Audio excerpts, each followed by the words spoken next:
Fala pessoal, tudo bom? Sejam bem-vindos a mais um episódio aqui do nosso canal Licença Esportes, onde você encontra tudo voltado para as escolas de esporte.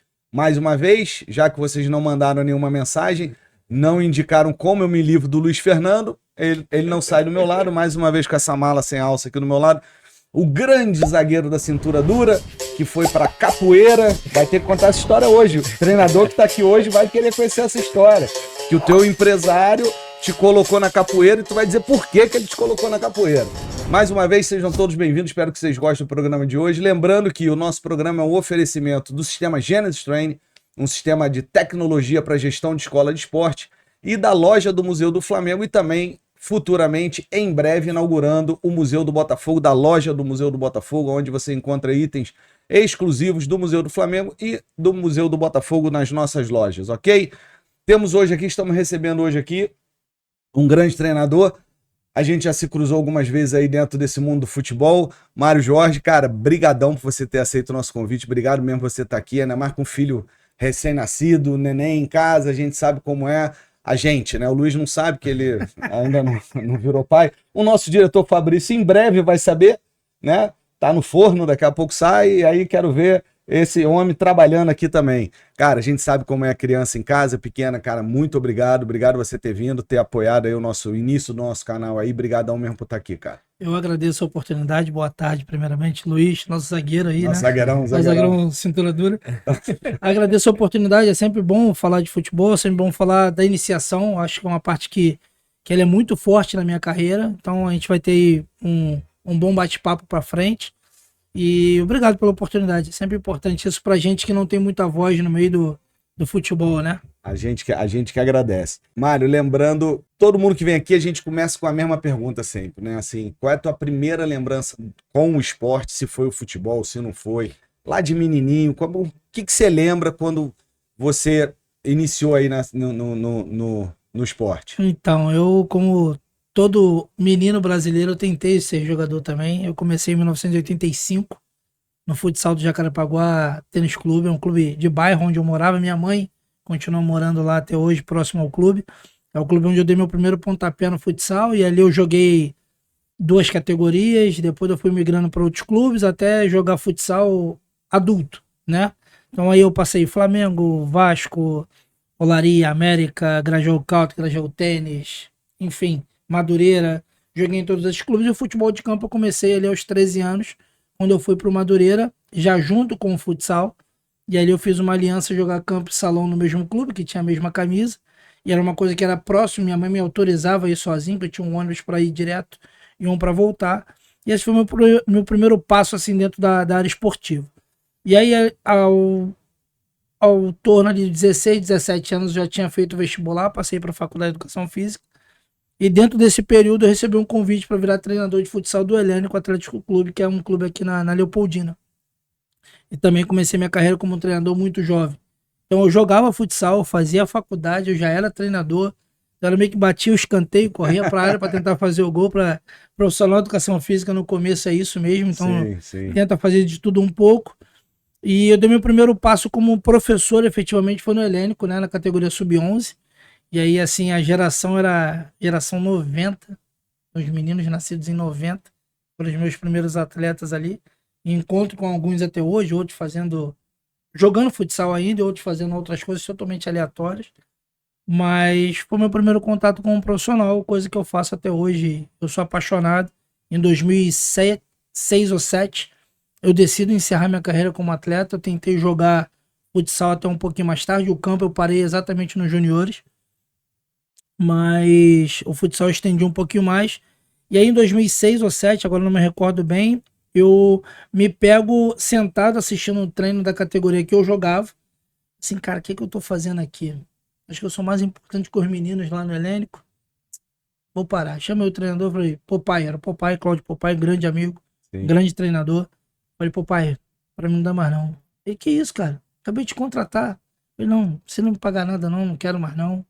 Acho que vou virar treinador de futsal, que eu acho que lá eu sou mais importante. Aí começou minha trajetória como treinador. E isso eu tô falando da minha interrupção como atleta em 2006, né? Então tem bastante tempo. E é engraçado que tu vê O pessoal vem aqui, tem sempre um momento que dá um estalo, né? Dá uma luz assim que bate na cabeça, assim. Esse teu depoimento lembrou de outros também que estiveram aqui falando a mesma coisa. O início da fala dele, como todo brasileiro, Isso eu aí. comecei no E, futebol. e a grande incógnita é essa, né? Como você não chegou e o Luiz chegou. É aquilo que a gente fala, né? Como é que uns viraram profissional e outro não. Mas voltando aqui, você falou do futsal, né? Na sua visão como treinador, a gente fala muito isso. Muitos e muitos atletas com muita habilidade saíram do futsal, fizeram a iniciação do futsal. A gente sabe, né? O Luiz comenta muito isso. A gente sempre é a favor muito do futsal na iniciação, porque ele tem mais tempo e contato com a bola, isso é muito importante, né? O campo é maior. Como é que você analisa isso hoje, assim, né? Você como treinador, você olhando isso, essa integração do futsal, que às vezes é muito difícil com o clube, e principalmente nessa transição, como é que você enxerga isso? Cara, eu acho que o futsal ele é fundamental nessa fase inicial, essa fase sensível, que eu acredito que seja ali até os 12, 13 anos. Eu acho que todos os meninos deveriam fazer o futsal de 1 a 2 vezes por semana. E aí eu acho que cabe também os clubes de futebol de campo tentarem direcionar alguma coisa durante a semana para essa coisa da tática individual, né, do trato individual com o atleta, que é uma fase que é muito sensível e que você consegue desenvolver muita coisa.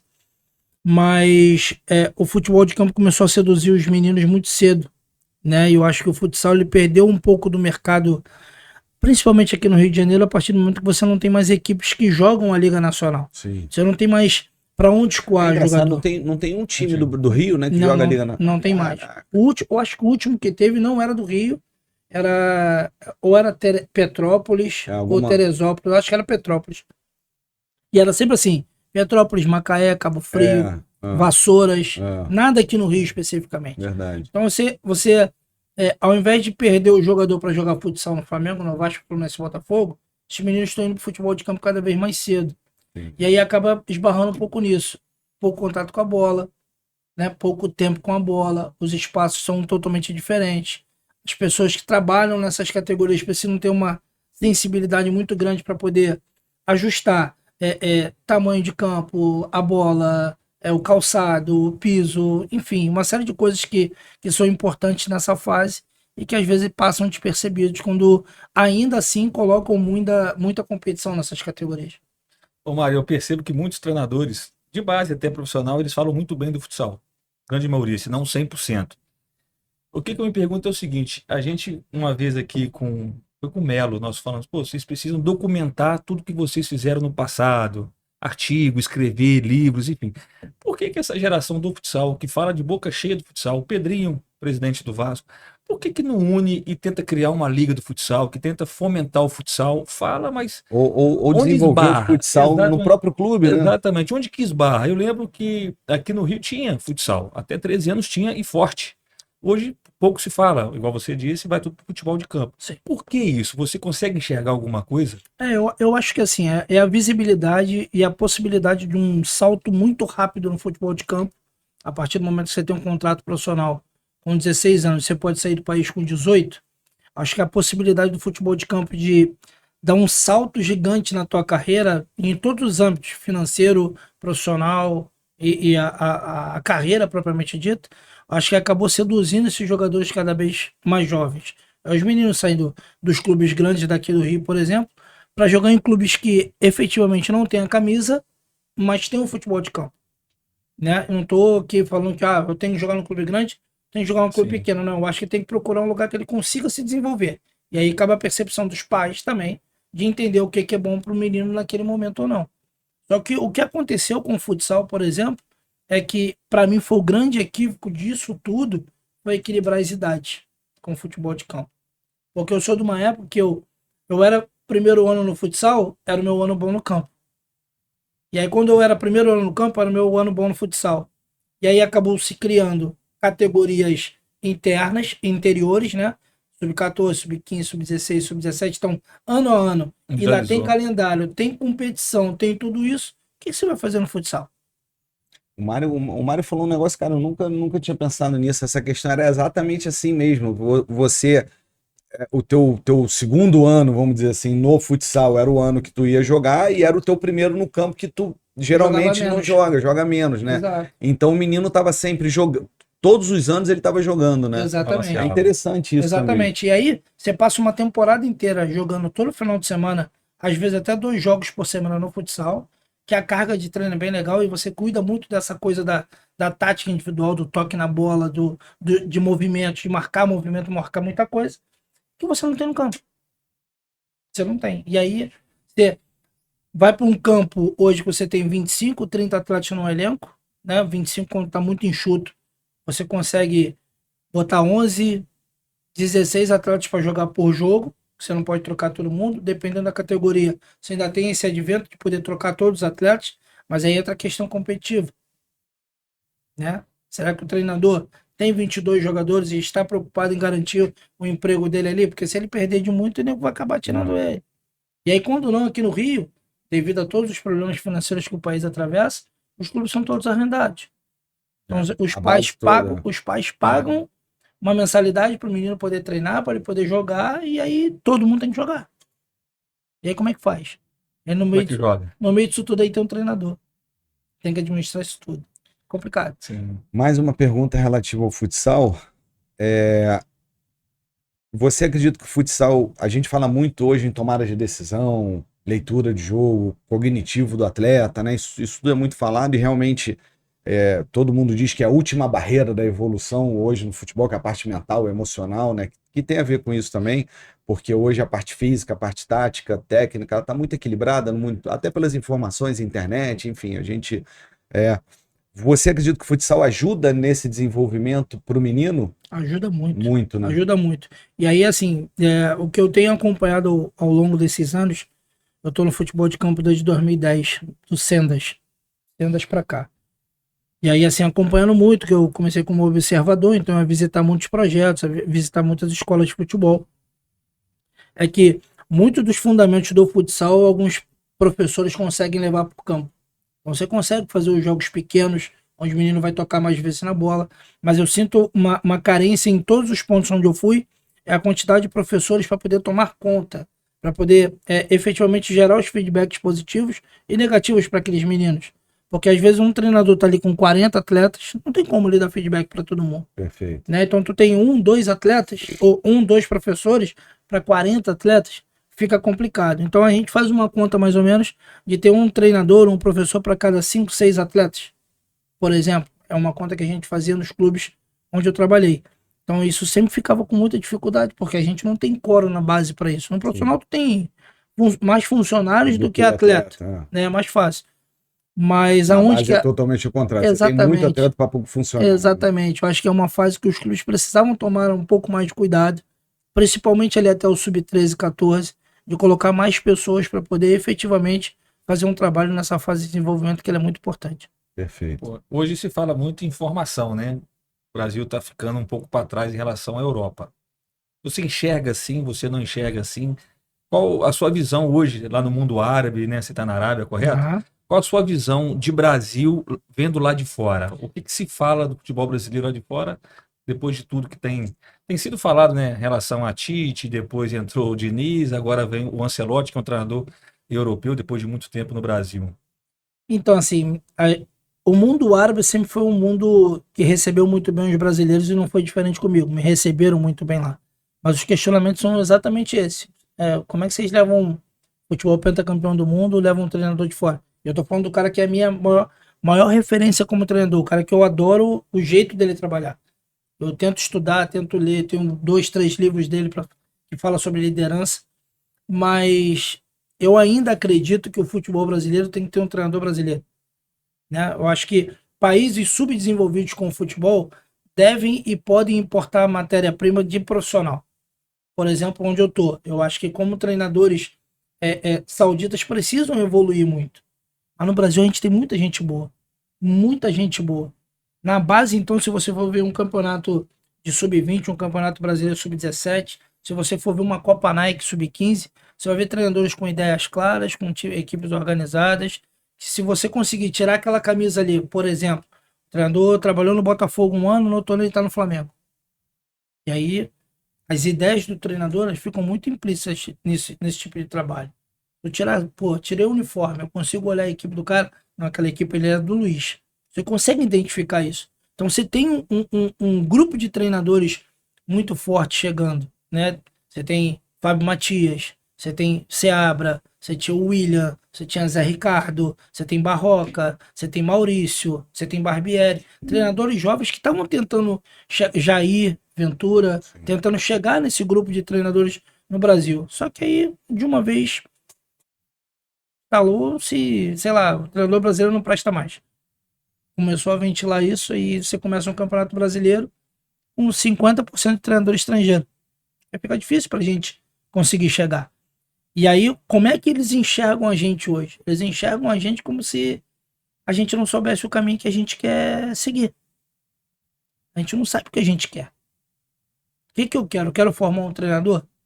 Beleza, eu tenho que dar oportunidade para colocar esse treinador. Agora, tudo aqui é muito complicado para o brasileiro. O limiar de paciência é muito diferente. Se tu tem um passaporte de fora, se tu tem um passaporte brasileiro.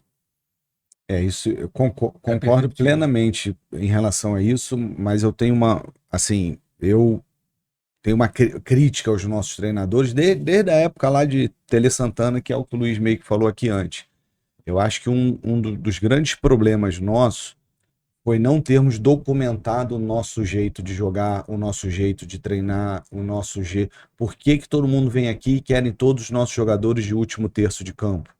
Porque a gente faz o improviso, porque a gente tem o drible que eles não têm, a gente tem a improvisação que eles não têm. Se tu pegar de todos os jogadores que saem do Brasil, sei lá, acho que a metade é meio e ataque, né? Meio para frente e ataque. E isso é uma...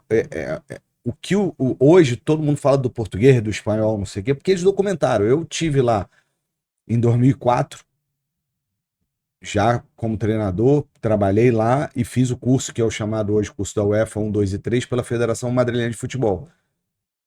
Cara, primeira vez que eu escutei falar as nomenclaturas do que aqui era assim, sobe o time, desce o time, aperta, né? A gente não tinha uma nomenclatura clara que num clube o treinador faz subir, subir, defesa, aperta.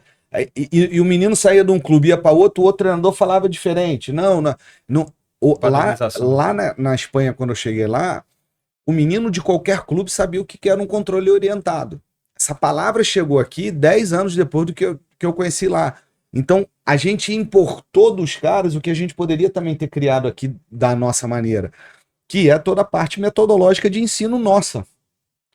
E aí é a minha grande briga. O Melo teve aqui, não só na área técnica, na área física, na área médica, o Pavanelli teve aqui, fisiologista. Eu falei, cara, por que a gente não tem uma referência? Porque aqui o livro não vende. Não interessa.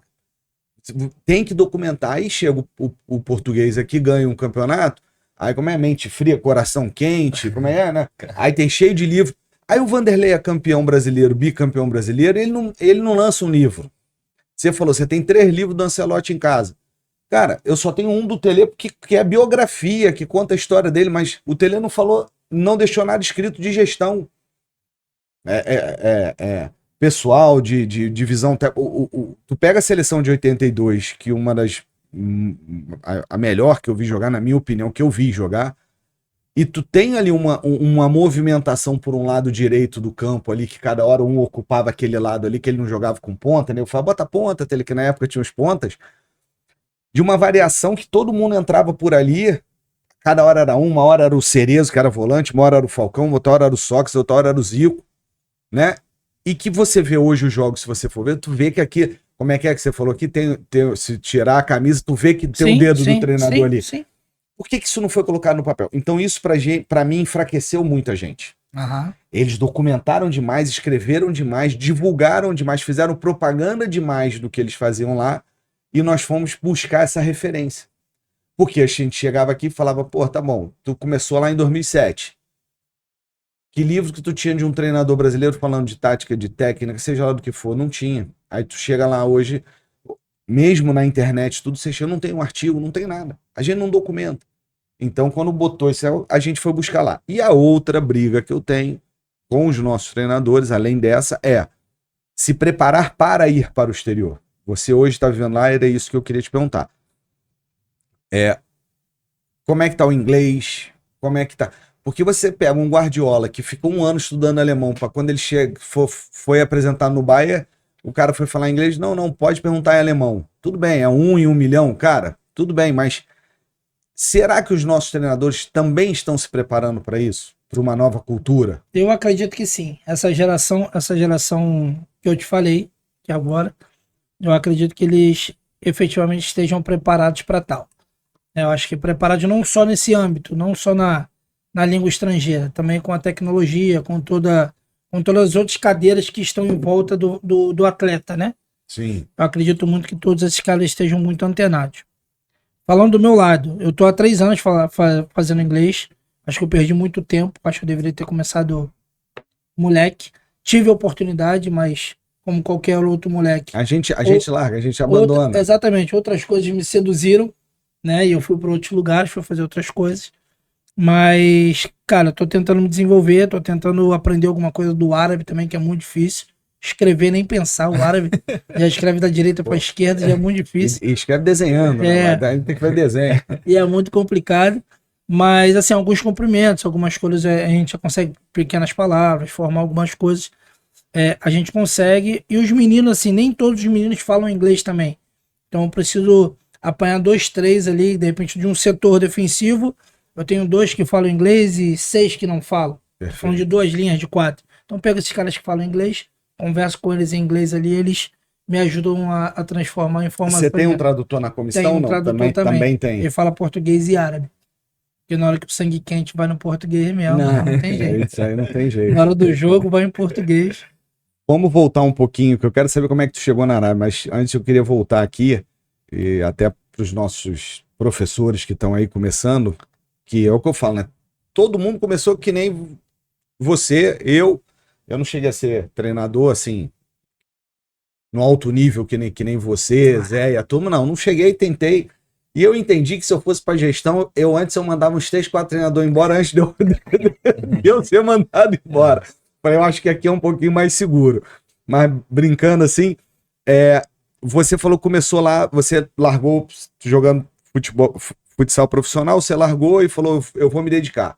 E você foi ser treinador de futsal. Quanto tempo você ficou no futsal e como é que foi você ir pro campo? Eu comecei no futsal como treinador em 1996. Então, assim que eu cheguei na faculdade, eu já era treinador. Só que eu não jogava parte competitiva, né? Não tinha o campeonato da federação.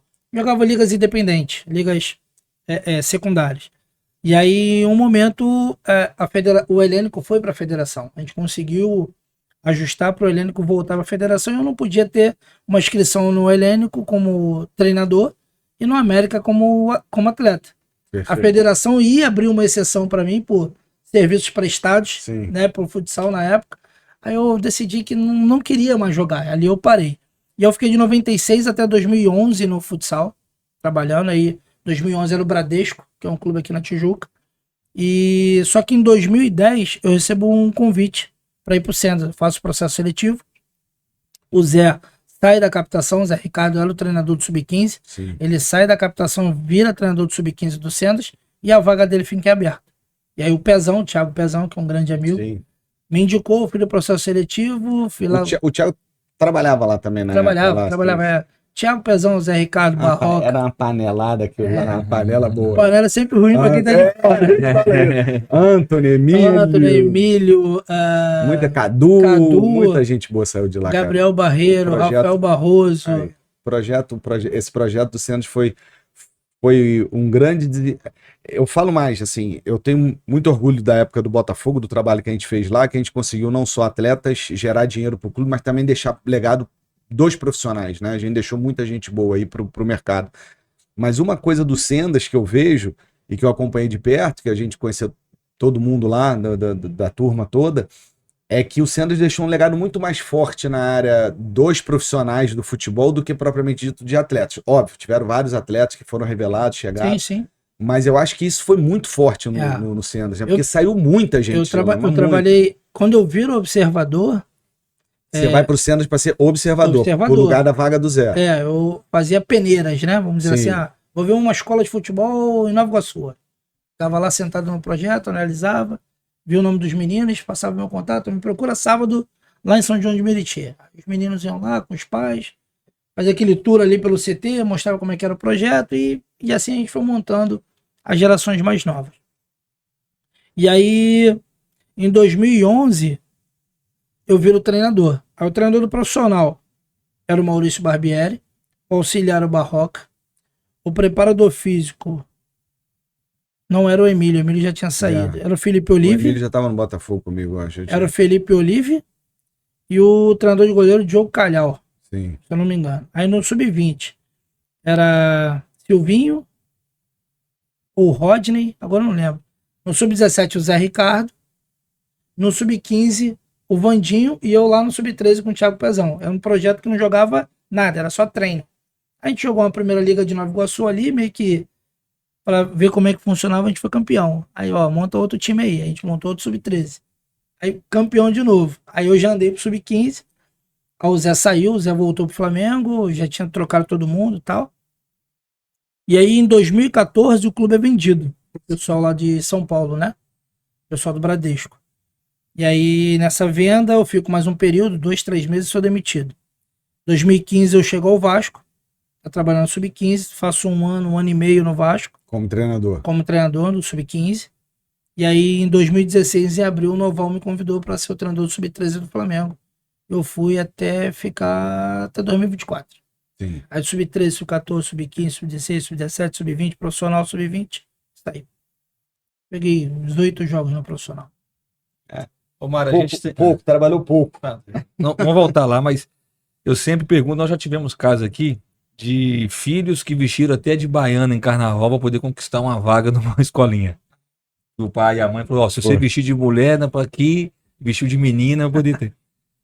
Os seus pais nesse processo todo, que a gente gosta de ouvir até para os nossos licenciados, e hoje pai, a palavra da moda aí na base são os pais, né? Sim. Que hoje é o maior calcanhar de Aquiles, né? Principalmente das crianças. Eles acham que é do clube, não é do próprio filho. Como que foram os seus pais nesse processo seu de infância, de jogar bola, de brincar, de depois mudar totalmente, estudar? Então, assim, meus pais são separados desde que eu tenho 1 ano de idade. Meu pai já é falecido. E aí eu fui criado ali no meio com 2 irmãos mais velhos, minha mãe e minha avó, pai de mãe, morando todo mundo junto. Então, suporte total e incondicional da minha mãe para fazer qualquer parte esportiva. Eu gostava muito de futebol, ela me apoiava. E nesse meio aí, minha mãe não podia me acompanhar sempre, então me agreguei em algumas famílias, que são meus amigos até hoje. Amigos que fizeram educação física comigo, fizeram fisioterapia, enfim, são famílias que são muito ligadas a mim ou a eles. Mas meu irmão mais velho foi um cara que me deu muito suporte de acompanhar, de ir aos jogos, de repente ir nos momentos mais importantes. Consegui arrastar meu pai mesmo separado da minha mãe em algum momento, mas a interferência deles, assim, com relação às minhas escolhas, foi zero. Eu acho que foi tudo muito mais incentivador, né? Assim, ó, vai, a gente vai te dar o suporte, vai te dar aquilo que você precisa, só tem que se dedicar aos estudos, só tem que fazer aquilo que é o teu dever de cidadão. E aí eu nunca dei problema com relação a isso. Eu não me lembro de ter apanhado da minha mãe por causa de nada, não ter feito nenhum tipo de besteira, mas meus pais foram, meus pais entre aspas, né? Minha mãe, minha avó, meus 2 irmãos foram um baita de um suporte para mim ao longo de todo esse trajeto até hoje. E você tem visto, escutado sobre esses relatos aqui no Brasil, sobre a importância dos pais? A gente fez um podcast com o Matura, Sim. e o Fabrício colocou um corte dele falando sobre responsáveis. Em 2 dias bateu 30 mil visualizações. Até hoje, ontem eu comentei com ele, até hoje as pessoas estão comentando quando ele fala dos pais. Você enxerga isso também? Você vê que realmente os pais... Você lá fora, como que é lá fora? Você tem esse parâmetro de lá para cá? Eu acho que é mais de educação, enfim. Você consegue... Lá não tem contato, né? Lá por ser uma situação de seleção, o máximo que a gente tem um contato no hall do hotel é um salam aleikum e vou pro quarto e já não falo mais, né? Não tenho muito esse contato. Mas eu vivi aqui no Rio essa questão muito forte até o sub-15 do Flamengo ali, tinha uma relação muito forte com os pais, porque os meninos ainda dependem, né, dos pais para alguma coisa. E o Flamengo é muito longe, era no Ninho do Urubu. Aí o Vasco, por exemplo, treinava no Tigres, em Xerém. Não tinha uma relação do pai levar até São Januário, ficar ali esperando, tal, e o ônibus de volta, pega, leva o moleque pra escola, enfim. Uma série de coisas, e principalmente no futsal. Eu acho que no futsal essa presença dos pais ela é muito mais próxima. E aí eu acho que aí sim tem uma interferência muito grande. Que eles precisam efetivamente cuidar de algumas questões com valores familiares deles, não se preocupar com a parte de dentro da quadra. Eu acho que eu já peguei algumas vezes carona com os pais, por não ter o meu meio de locomoção, e ver o pai, depois do jogo, cobrando do menino coisas absurdas dentro do carro. Então, assim, eu não interferi em nada, não falava nada, porque ali é Aquele momento. é uma relação pai e filho ali, então não vou meter, eu descia do carro, mas aquilo ali me incomodava. Mas eu ainda vejo, sim, cara, eu vejo muita interferência dos pais nessas categorias iniciais, principalmente com relação a resultado. Isso é extremamente preocupante. Eu acho que eles são muito pequenos, cara. Eu sou muito a favor de repente, até sub-11, sub-12, não ter característica de competição, não evidenciar o campeão, sabe? Eu acho que deveria ser tratado como um festival e todo mundo receber o mesmo prêmio no final. Eu vejo dessa forma. Eu acho que depois do sub-13, sub-14, eu acho que começa a tentar ter alguma coisa de viés competitivo, porque efetivamente, dali a 2 anos, o menino já pode ser profissional do futebol. Então, E ele tem que entender também das cobranças exatamente. e da importância que é o que muita gente fala, né? Essa questão, ganhar ou formar, o que é mais importante? Eu sempre falo, né? Ensinar a vencer, ensinar a ser um campeão, ensinar o gosto da vitória faz parte da formação. Sim. Esse negócio também de, não, vamos só formar e não... Porque a competição, tu sabe, o futebol quando vai afunilando ali, sub-15, 17, 20, profissional nem se fala. Eu falo que o futebol profissional é outro mundo, né? Ele não é o mundo da formação. Eu até sempre defendo que o sub-20 tem que estar com o profissional. Para mim, o sub-20 no Brasil, ele tinha que estar linkado totalmente, 100% ao departamento de futebol profissional. A escola de formação é do sub-5, 7 até o sub-17. Foi para o profissional, passou do 17, fez 18 anos, que é aquela coisa que a gente sempre fala, né? Até o juvenil você consegue construir muito mais facilmente objetivos coletivos. O sub-20 já é mais individualista, o menino, ele já quer a puxada para o profissional. Então, se você diminui essa questão da puxada do profissional, se ele já é ali, ele já se vê. O sub-20 para a gente tinha que ser um time B do profissional, entendeu? Ele se vê assim, ele ser colocado assim. Eu acho que ajudaria muito. Mas, enfim, eu, quando assumi o profissional do Botafogo, eu trouxe sub-20 para o meu departamento, porque eu sempre acreditei nisso. Na Europa é assim. Você tem lá o time B, é todo ligado ao futebol profissional. A canteira é outra coisa, né? Que eles chamam lá. Então, e nessa relação aí dos pais é aquilo que a gente fala, né? Mais um que vem aqui que fala o quê? Do estudo, né? Que a única coisa que o pai e a mãe cobravam era o estudo. Então, assim, é como as pessoas não veem a importância, seja para um jogador, seja para um... O quanto o estudo é importante. A gente fala aqui, né? Que muitos pais viraram... a profissão dele é ser pai de jogador. Pai de jogador. Pai de jogador. Pô, e aí, se o menino não virar jogador, ele vai ser o quê? Eu peguei muitos casos de pai que largou a profissão para virar motorista de táxi, ou agora tem muito aplicativo, para poder ter o tempo voltado para estar acompanhando o filho. E o tempo que meu filho está treinando, estou trabalhando ali por perto. Acabou o treino do meu filho, eu pego meu filho e vou levar ele para futsal. Aí deixo no futsal, estou trabalhando por perto. Quando não, eu não trabalho, acompanho full time meu filho nesses 2 momentos, e aí quando meu filho está na escola é que eu vou trabalhar. O que a gente vê de pai na porta de centro de treinamento, esperando o filho treinar, porque eu fico olhando aquilo, eu falo, cara, como é que vive, cara? Como é que...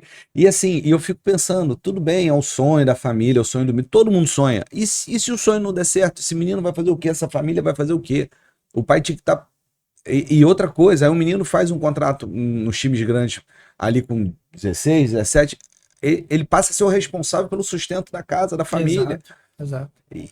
Cara, isso é surreal, isso é surreal. Eu tenho um garoto lá de Juiz de Fora que ele ficou 4 anos no Fluminense. Uhum.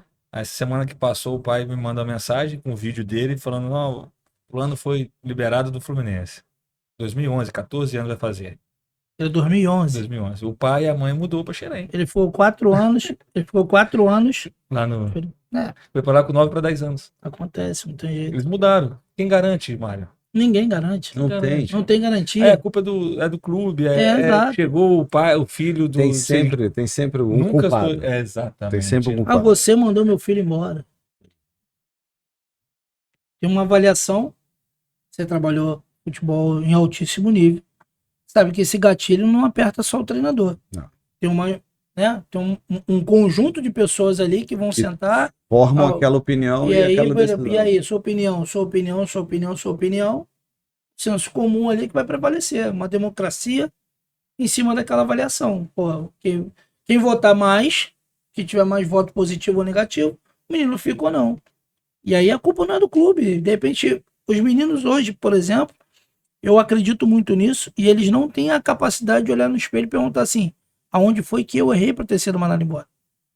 E nem os pais fazem isso com os atletas. Da meia culpa, né? Exatamente o que você poderia ter feito para poder ficar. Porque o foi mandado embora do Fluminense na última estação da vida dele. Ele vai ter outra oportunidade. Ele precisa estar pronto. E o que ele precisa melhorar para que isso não aconteça de novo? Exato. Entendeu? Então, assim, primeiro vem um sonho, só vou jogar se for em time grande. E aí, quando tu toma a primeira pancada e que tu vai para um outro clube que não tem a mesma coisa que tem um clube grande, tu já se desmotiva. Pô, que lá, pô, tinha comida, tinha um campo bom, uniforme de marca, tinha... E aí os moleques vão se desmotivando, porque a prateleira vai baixando, né? Então, quando tu vai ver, o cara desistiu. E a gente perde praticante para outra modalidade, para outra coisa. Pro videogame, pro celular. Foi engraçado essa fala, que eu falo um pouco de mim porque ele já me zoa muito, mas eu sou o contrário disso. Porque quando eu cheguei no Bahia, eu fui reserva 2 anos de juniores. O Chamusca, Marcelo Chamusca. Peraí. Quando tu chegou no Bahia, não. A vida inteira você foi reserva. Não foi 2 anos de junior. Aí no último ano de juniores, a gente foi jogar a Taça São Paulo, para fazer 21. Aí os 6 zagueiros se machucaram.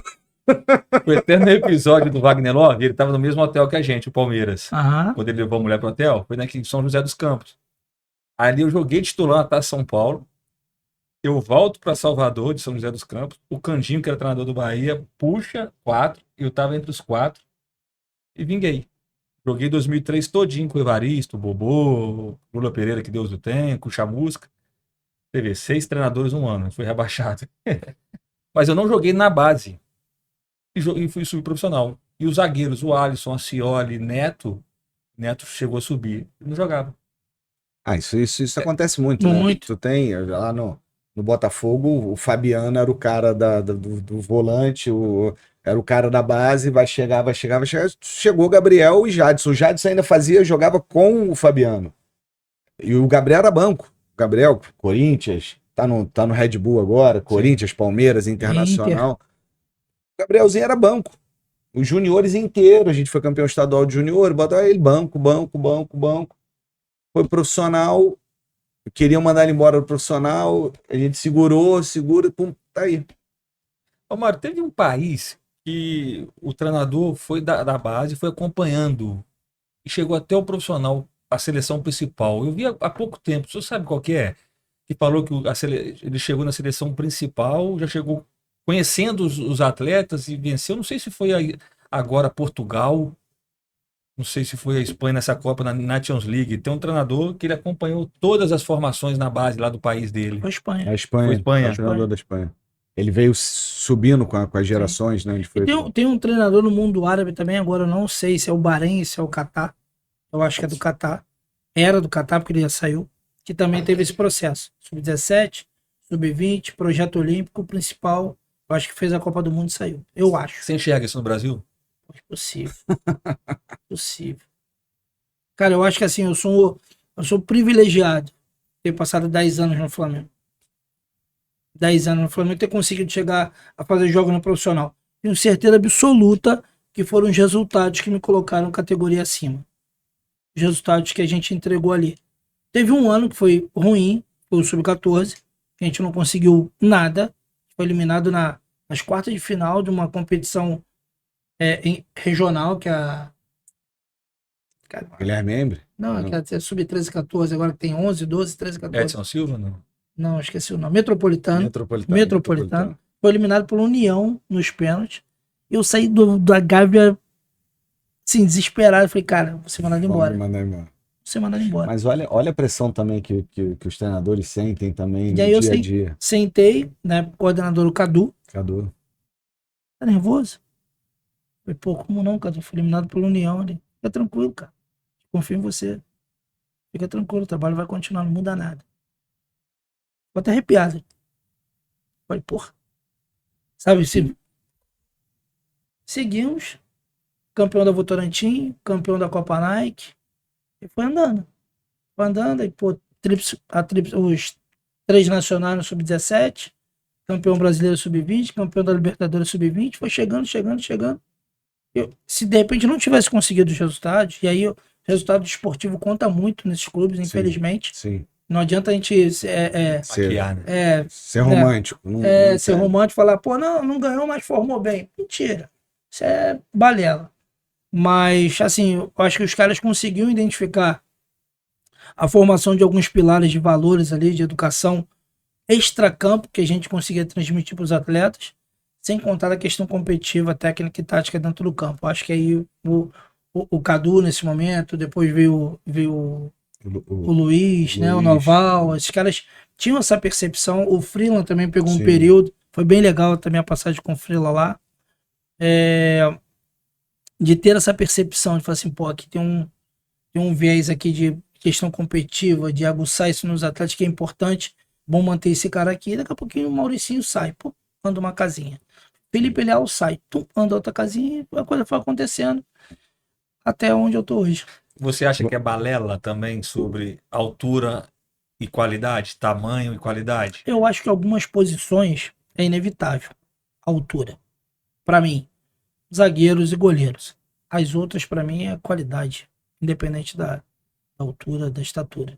Para mim, não tem problema nenhum. Eu acho que assim, é difícil eu te falar isso. Um zagueiro com 1,70m vai jogar hoje? Ele pode jogar. Gamarra jogou uma Copa do Mundo com... Só que a gente tá falando de um extra classe, né? Extra série, Mas... Porque a gente escuta muito sobre isso, né? Que na teoria é bonito, no papel, não, eu quero a qualidade, eu quero um improviso, eu quero a qualidade. Mas na prática você vai vendo, não, eu quero vender para a Europa, eu quero fazer dinheiro. Exato, eles querem um atleta do mercado, né? O mercado hoje exige isso. Se eu tiver todos os atletas altos, fortes, potentes... Por isso a gente parou de ganhar? Tecnicamente, não sei. Eu acho que eu não tenho essa resposta para te dar. Mas eu acho que a gente ficou para trás em algumas questões de valores com relação à nossa seleção, principalmente. Entendeu? Valores internos nossos, de vontade própria, enfim, algumas coisas que eu acho que isso se perdeu um pouco. A gente ficou preso a outras coisas. A gente vê... Eu não lembro qual foi a Copa, que a gente tinha uma seleção que era impecável, que a gente ficou discutindo valores e foi eliminado logo de cara. Acho que foi 90. Foi 90. Eu acho que discutiam premiação, vai botar o escudo não sei do que. Tampa com a mão na hora da foto. Né, eu acho que isso... Foca é outro, né? Exatamente, entendeu? Eu acho que o benefício vem depois. Assim, eu agora estava na Arábia Saudita, em uma competição importante, 36 anos que a seleção sub-17 não é para a Copa do Mundo. E aí o presidente me aborda e falou assim, você sabe por que você está aqui? Eu falei, sei, mas... Ele, então me fala, eu falei, para botar a seleção na Copa do Mundo. Você sabe quantos anos? Eu falei, 36 anos. Vocês fizeram a final contra a Escócia, em 89, e foram campeões. Aí ele, pô, tu sabe da história? Eu falei, é o mínimo que eu posso fazer chegando lá. Aí ele, fica tranquilo que a gente vai conseguir. Eram 8 vagas para 16 equipes disputando. Pô, a gente ia ganhar 2 jogos. Eu falei, pô, não é possível. Vou dar tiro na bola, mas a gente vai ganhar. A gente vai ganhar isso aí, meu irmão. Aí conseguimos ganhar, conseguimos a vaga, fomos até a final. E aí ele falou assim, pô, você prometeu que ia conseguir a vaga na Copa do Mundo, mas faltou o título, né? Pô, calma, pô, outro dia tu tava reclamando agora que era ir pra Copa, agora... Pô, mas é isso. Aí ele falou, o erro foi teu, de ter chegado até a final. Tinha que ter classificado e ter perdido, pô. É verdade, verdade. E aí pegamos 2 pedreiras, Japão e Coreia, nas quartas e na semi. Cara. Aí conseguimos passar pelos caras, mesmo, festa no país, cara. Eu passava assim pra ir pro estádio, esses LEDs, chamando pra final, Uzbequistão e Arábia Saudita, domingo, 5 horas da tarde. Aí perdemos, não tem jeito. Os Uzbequistão estão um pouquinho na nossa frente. Então o frente. presidente é igual no mundo inteiro, isso não muda. Não muda, não muda. Não muda não. Mas você estava falando aqui lá no início, quando você foi para o Sendas, e você foi observador técnico para captar atleta, né?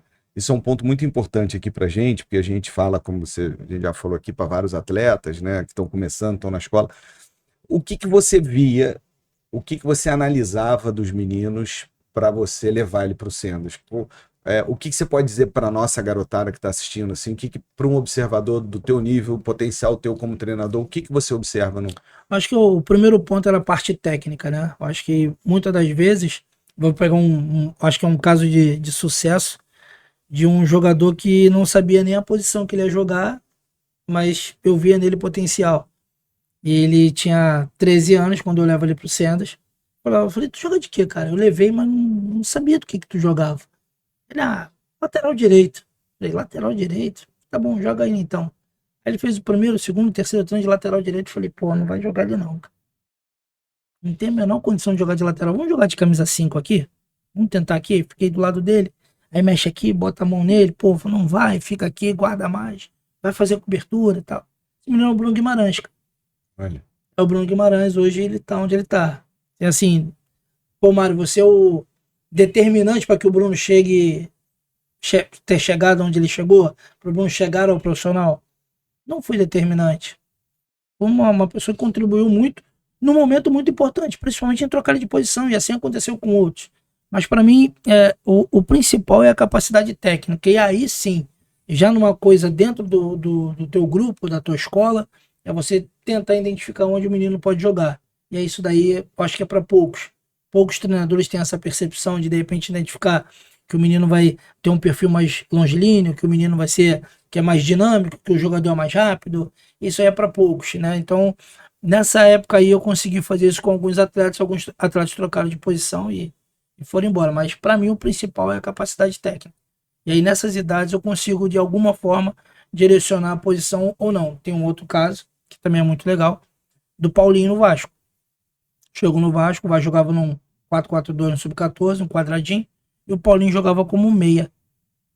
E o Paulinho tinha sido meu atleta no futsal, driblador, chuta com a direita, chuta com a esquerda, duelo em cima no futsal. Eu falei, caramba, esse Paulinho do Palmeiras. Ele não pode jogar só aqui. Aí a gente faz um 4-3-3, eu boto ele invertido, boto ele na ponta esquerda. Ele meio que disputava a posição com o Vinícius Júnior, que é da mesma geração. Sim. E a seleção do Amadeu é o Paulinho do lado direito e o Vinícius do lado esquerdo. Os dois jogando de ponta na seleção.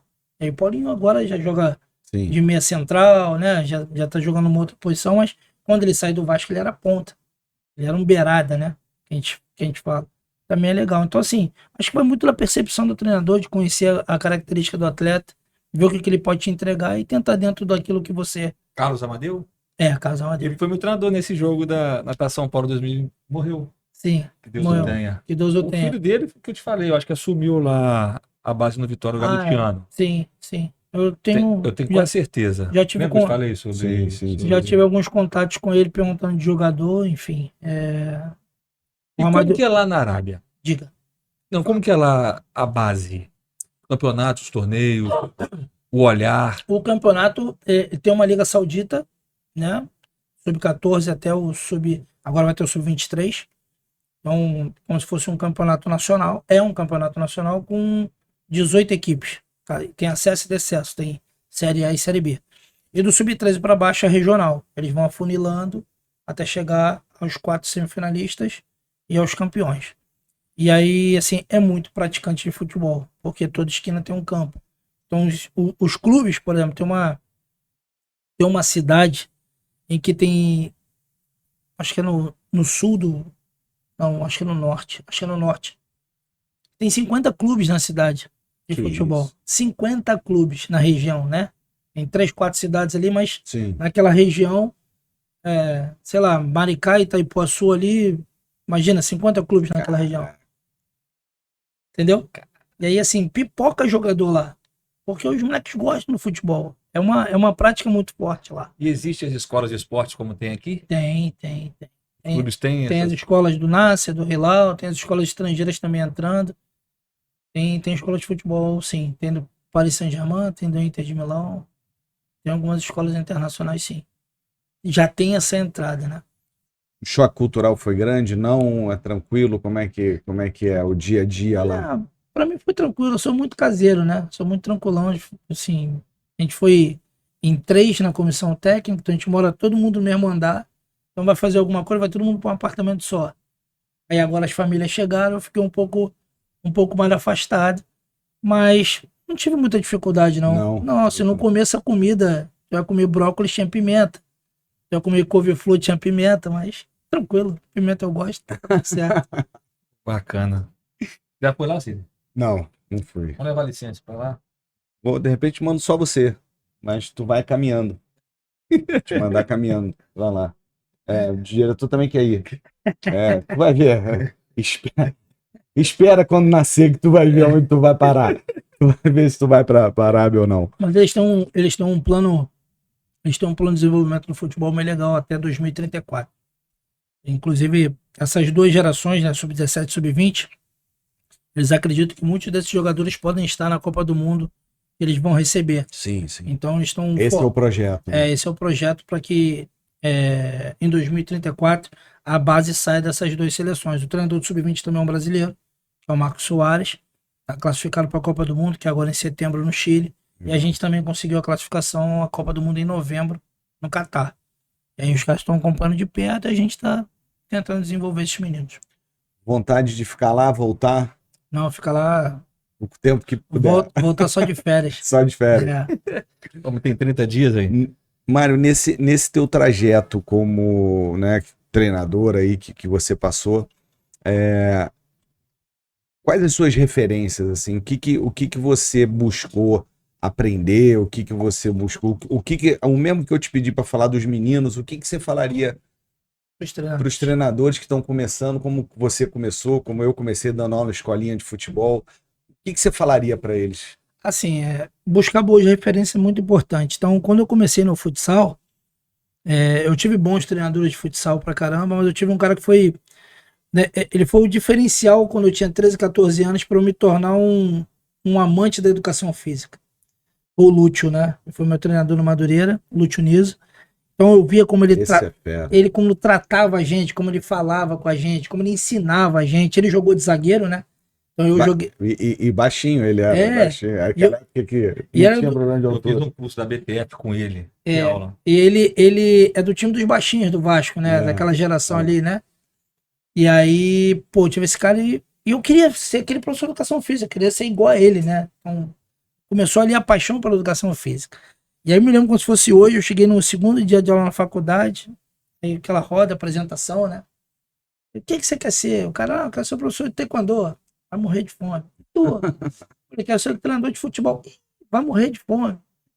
Vocês têm que ser professor de educação física, vocês têm que trabalhar com tudo aquilo que aparecer, vocês têm que ir lá na frente identificar um caminho e seguir. Mas hoje vocês precisam experimentar tudo.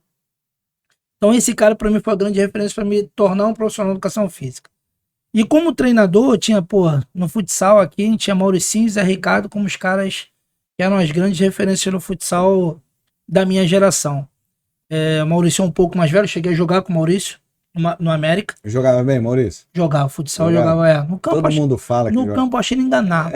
Chinelinho do caramba. Mas no futsal o nego fala como. Ele teve aqui, que eu joguei mesmo, jogou, porra, eu não vi, né? Jogou. E o Zé tem uma história, né? Ali no campo de São Cristóvão, aqui nasceu o fenômeno. Estolei pequenininho lá e encerrou o Zé Ricardo. Depois de trazer aqui, ele vai te contar essa história. Eu já chamei ele, o Zé não veio, pô. Não vou chamar mais. E aí, o Zé é um fenômeno, um grande amigo. Esse cara é outra alma do futebol que é diferenciada. Exatamente. Esses 2 caras foram os caras que me incentivaram ali, né? Eu corria para ver jogo desses caras no futsal e fui construindo o meu jeito de trabalhar sozinho também, não tinha suporte de comissão técnica, não tinha ninguém, então tinha que me virar para ensinar goleiro, ensinar jogador de linha, tinha que me virar nos 30 ali. E aí quando eu saio do Helênico, que eu consigo ter um pouco mais de estrutura, eu consigo delegar um pouco mais as pessoas para trabalhar comigo, preparador físico, treinador de goleiro, enfim, outras pessoas. Mas aí quando eu chego no futebol de campo, minha referência volta a ser o Zé, porque eu estava trabalhando do lado dele. Só que ali a gente diversificou um pouco mais, né? Tinha Zé, tinha Barroca, tinha Barbieri, tinha Silvinho, tinha Celso, tinha esses caras todos trabalhando ali, eu só Anthony, Só pegando um pouquinho de cada um, pegando. Mas assim, falar que esses caras são as minhas referências, os principais de consulta diretas é Ricardo Barroca e Barbieri. Mas o treinador da nossa seleção é minha grande referência como fora dessa esfera, né? Esse cara, para mim, é a grande referência principalmente como liderança e gestão de pessoas. Hoje, para você ser treinador, assim, qual a maior dificuldade que você acha que um treinador pode ter no dia a dia do trabalho dele? Ou qual, se você identificou alguma dificuldade ou alguma coisa que você teve que melhorar ao longo desse processo? Eu sei que a gente está sempre evoluindo, Sim. mas teve alguma coisa, por exemplo, eu identifico assim, em mim eu não vou mudar e isso é um defeito que eu tenho. O Luiz até fala, né, que eu sou muito gentil, sou muito agradável. Você vai ver como ele vai terminar o podcast. Você vai ver como ele é gentil. Porque assim, cara, meu trabalho de network é zero. Eu não tenho paciência, eu não ligo pra ninguém, eu não saio com ninguém, eu não converso com ninguém. Se eu pudesse, eu vivia sozinho no meio do mato. Se eu não pudesse, eu não conviveria com as pessoas. Eu sou chato a esse ponto. E eu sei que isso me prejudicou profissionalmente, normal. Hoje eu tenho feito um esforço muito maior para conseguir, porque a gente vive com pessoas, né? Por exemplo, isso é uma coisa que eu tento melhorar. Você, nessa sua trajetória, você identificou alguma coisa que você teve que melhorar? Você acha que você tem que melhorar alguma coisa hoje? Assim, eu tive um gerente que trabalhou comigo, não vou citar o nome dele, para não ser deselegante, que ele chegou para mim e falou assim: o teu perfil na beira do campo não me agradava. Eu via suas equipes bem organizadas, jogadores talentosos, você conseguia colocar e extrair dos meninos potencial, mas tua postura na beira do campo não me agradava. Mas por quê? Eu acho você muito explosivo, você é muito eufórico na beira do campo, você joga junto com os atletas. E tá bom. E passou-se 3, 4 anos. A gente se encontrou em outro momento. Ele, cara, preciso te pedir desculpa. Falei, por quê? Tu não me fez nada? Ele, tu lembra que tu falou que eu te fiz isso, essa pergunta e falei isso pra você? Ele, agora eu vejo como você é importante no processo, como a sua postura é importante para que os meninos tenham isso dentro do campo também. Então esse tipo de liderança, por exemplo, do Ancelotti, ele perde o jogo, que ele ganha o jogo, que ele é campeão, que ele é eliminado, que ele não muda a fisionomia dele, eu acho que eu preciso melhorar em mim. Porque eu acho que nesses momentos de euforia, pro bem e pro mal, eu acuso o golpe e acabo mostrando isso para meus atletas. Eu acho que isso eu tenho que melhorar e está no processo. Mas a minha euforia na beira do campo eu não vou perder nunca. Essa é a minha essência. Você não tem jeito. Eu sou competitivo desde o momento que eu comecei lá em 1985. Eu chorava quando eu perdia, chorava quando eu ganhava, ficava feliz e tal. Eu acho que isso faz parte. Mas a minha essência eu não tem como. É igual a história do escorpião que atravessa o rio, né? Pô, o sapo e ele... Tá na minha essência, não tem jeito, não tem como mudar. Não tem como mudar. Mas você falou uma questão importante que você acusa o golpe, né? Assim, os atletas acusam. Você na beira do campo, você acusa o golpe. Como é que você não vai manter essa sua essência sem acusar o golpe? Na beira do campo, eu acho que como o disjuntor... Tu morre lutando. Eu morro lutando, o disjuntor tá ligado ali, mas quando eu entro no vestiário... É aí que você tem que... quando tem a sala do treinador ali, que é aquele momento dele sozinho, cara, ali... A solitude do treinador que a gente fala, né? Ali é que é bizarro pra mim, ali... Eu preciso melhorar isso. Deixar pra chegar no hotel, ligar pra casa, vou falar com a esposa, enfim. Mas em alguns momentos isso realmente... Você tem feito força pra mudar? Tem, bastante. E agora, por exemplo, a final da Copa da Ásia foi um momento... Eu ia te perguntar isso. Foi um momento gritante, porque a gente tava com 2 jogadores a mais. E 0-0 o jogo, com 2 jogadores a mais. A gente perde o jogo de 3-0. Os caras não se mexeram. Os caras ficaram lá atrás, a gente errando. E eles só no contra-ataque. Só no contra-ataque mataram o jogo. E quando eu entro no vestiário, meu irmão, parece que eu tomei um soco do Mike Tyson. Assim, tava nítido que eu tava desapontadíssimo com aquilo ali. Sabia que aquilo ali era a minha oportunidade. Sim. Meu primeiro ano, 36 anos dos caras assim ir pra Copa do Mundo. Chega na primeira competição, bota na Copa do Mundo, é campeão. Campeão, esquece. Com 2 a mais. Imagina como é que ia ser.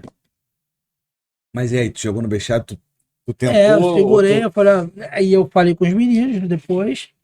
Falei, ó, vocês fizeram uma coisa absurda aqui, 36 anos depois vocês estão na Copa do Mundo. Estiveram na final, eliminaram gigantes do futebol asiático, China, Japão e Coreia. Vocês fizeram um grande trabalho durante esses 10 meses. Vocês têm que comemorar sim. Vocês estão tristes por causa da derrota hoje, mas comemora, vocês fizeram uma coisa muito grande. Perfeito. Ninguém vai tirar isso de vocês. Vocês, a geração 2008 da Arábia Saudita, foi a geração que classificou de novo o país para a Copa do Mundo. Isso daí ninguém tira. A história vai ficar marcada para sempre. E vocês levaram a seleção de novo. Então não é a derrota de hoje. A derrota seria a cereja do bolo. Sim. Seria o título da Copa da Ásia que não vê, nunca viu também. Nunca viu. Mas comemorem. Porque eu vou comemorar. Vai sair dali derrotado. Sair dali ferradaço. Só quem conhece os vestiários a gente entende esse momento. Porra.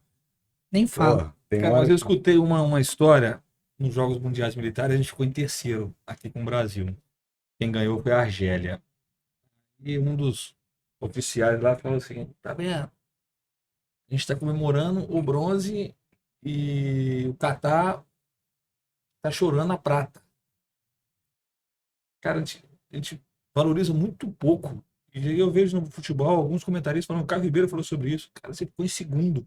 Cara, Sim. De 20. Não, É como se estivesse Não. em 20º. de seleções de uma Copa da Ásia. É uma coisa assim. Luiz, Você comemorar o terceiro e chorar o. são 16 que classificam, mas começam a classificatória com 54 seleções. São 54. Mas isso não te dá um 54. pouquinho de alento. Não sei, pô, poderia mais. Dois a Exato, mais. Mas exato. ó, nessa hora do desgosto não te É dá. porque tu pensa em várias situações, né? Tu tá aqui no Flamengo, no Sub-20, tu pede demissão e vai pra um lugar que tu não conhece. Tu não fala a língua, tu não conhece os jogadores, tu não conhece como é o futebol. Aí tu vai lá e começa a fazer aquilo que tu acredita, porque te dão carta branca pra tu fazer aquilo que tu acredita. Tu começa a fazer, começa a dar resultado, começa a ver as coisas acontecendo, pô, tá legal, tamo ganhando, tamo chegando, pô, e na final, O primeiro é expulso, o segundo é expulso, tu fala, porra, pô, é agora, né? Hã?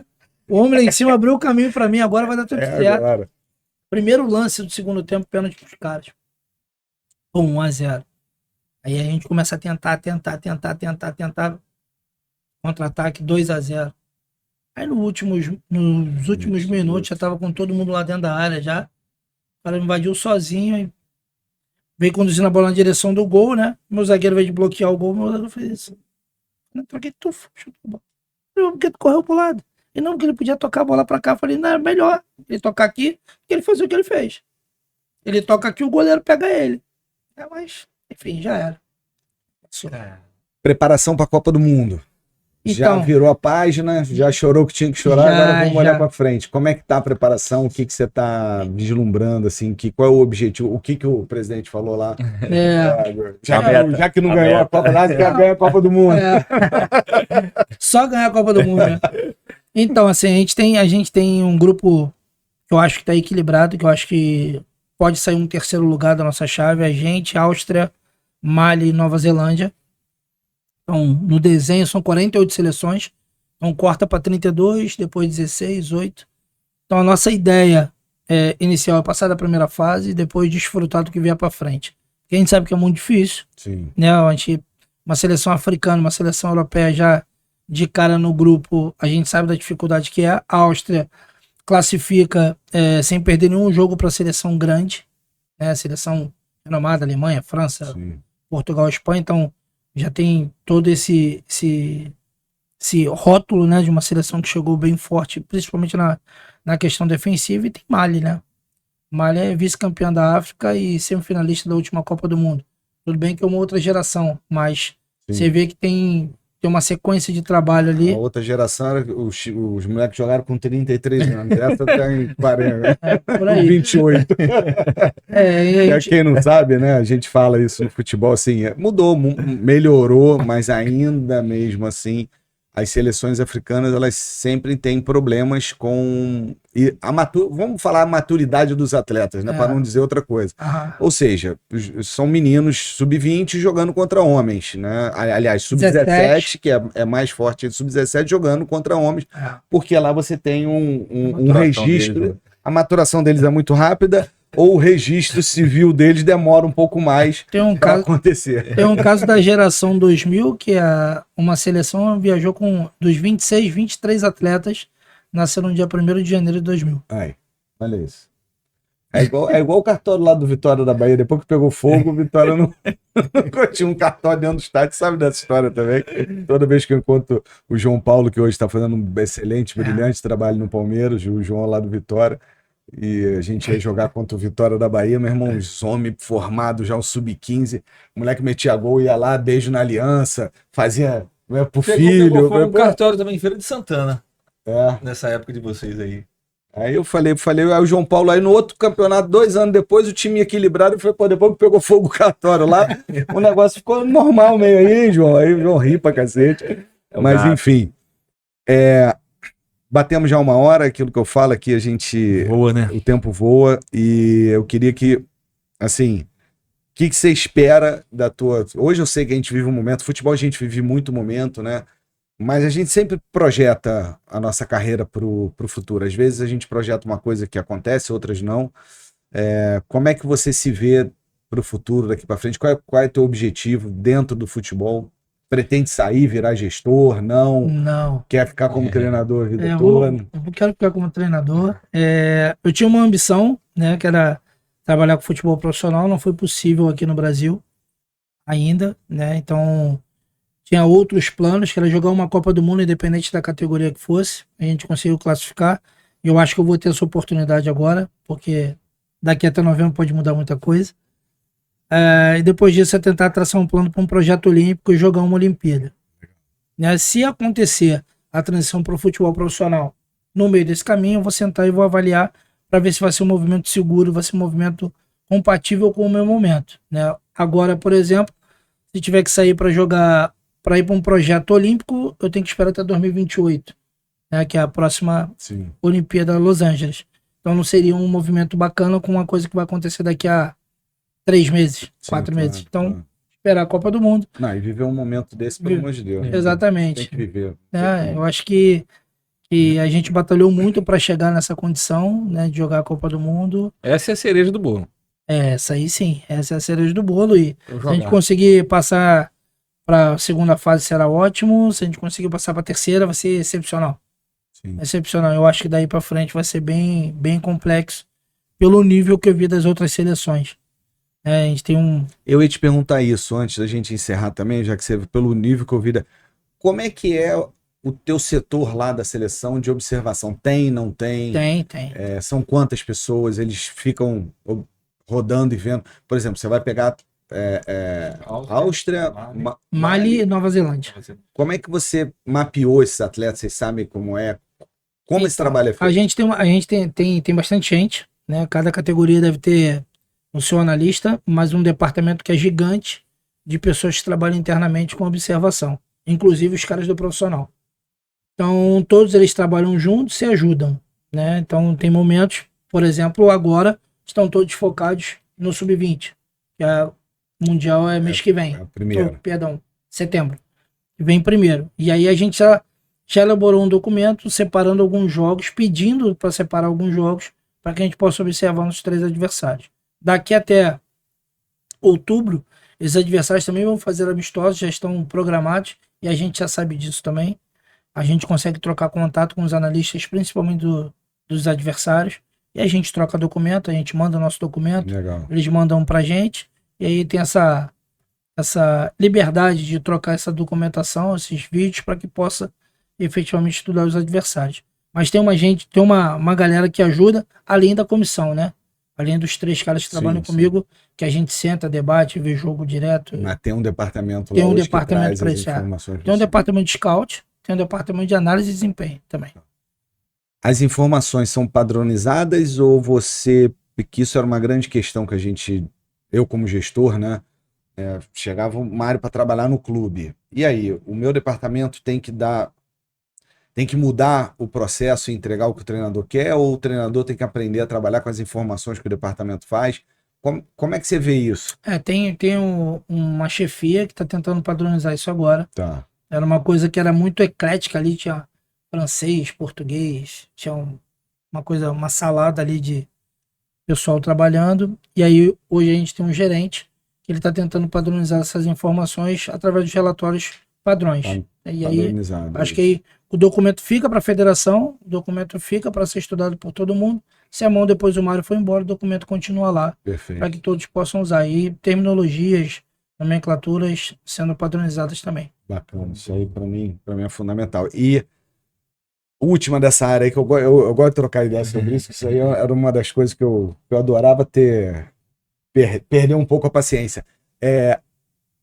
Bíblia grande, livro grande de informações a cada jogo ou informações reduzidas mais importantes? O que você gosta? Tem treinador que quer saber até o dia que o cara nasceu, quando nasceu e tudo. Como é que você, Mário, treinador, gosta de receber essas informações? O mais enxuto possível, e eu costumo passar para os atletas só o que é padrão do adversário. O mais enxuto possível. E quando é uma coisa muito gritante, tem muita coisa fragmentada durante a semana. Por exemplo, hoje meu treino de organização ofensiva. Vou dar um exemplo. Como é que o adversário marca? Onde é que a gente pode aproveitar? Vídeos curtos, feedbacks curtos e treinar. É assim que eu costumo fazer. Você inverter no dia seguinte. Minha organização é defensiva. Como é que o adversário ataca? Quais são os pontos fortes? O que o jogador aqui costuma fazer? Qual é a característica do atacante, do lateral, tal, enfim. Tentar passar coisas bem pontuais. Meu diretor, segura aí que agora veio um monte de pergunta na minha cabeça aqui. Eu vou aproveitar o homem aí, que eu não vou perder essa oportunidade, não. Voltando, porque quando a gente começa na relatório, treinamento, aí eu lembrei de uma outra coisa que eu gostava muito de cobrar dos meus treinadores, e isso para mim é uma coisa da gestão do clube, da gerência, mas eu não sei se você faz isso ou não, e você jogou uma final agora com mais dois jogadores do teu lado. Você treina emergências? Treino. Treina? Treino. Pra quem não sabe, explica as emergências que a gente fala. Treino, por exemplo, jogando com um jogador a mais, tendo que virar o jogo. Jogando com um jogador a menos, tendo que segurar o resultado. Treinando com um jogador a menos, tendo que ganhar o jogo, buscar o resultado. E essas situações, problemas, eu tinha uma psicóloga que trabalhava comigo no Flamengo, que é um fenômeno, a Duda. Ela era do nado sincronizado, atleta de alto rendimento também. E ela chegava, sei lá, segunda-feira, vamos criar uns probleminhas essa semana? Eu falei, vamos. E aí eu entrava na dança. Vamos expulsar um jogador no treino, deixa o placar, sei lá, com 2 gols de diferença. Vamos começar a roubar pro time de baixo. Vamos trazer realidades que podem acontecer. Exatamente, para ver como é que eles vão se comportar. E, por exemplo, tem um caso engraçado. Intervalo de treino, vai na água, eu segurei um aqui, para ninguém perceber. Aí meu capitão, zagueiro, Darlan, lá dentro do campo, ele acha que a gente não tá vendo. Ele tirou um jogador nosso, a gente tá com um a menos. Então, antes de começar o treino, ele já tinha percebido que eu segurei o cara, botei sentado lá da mesa aqui.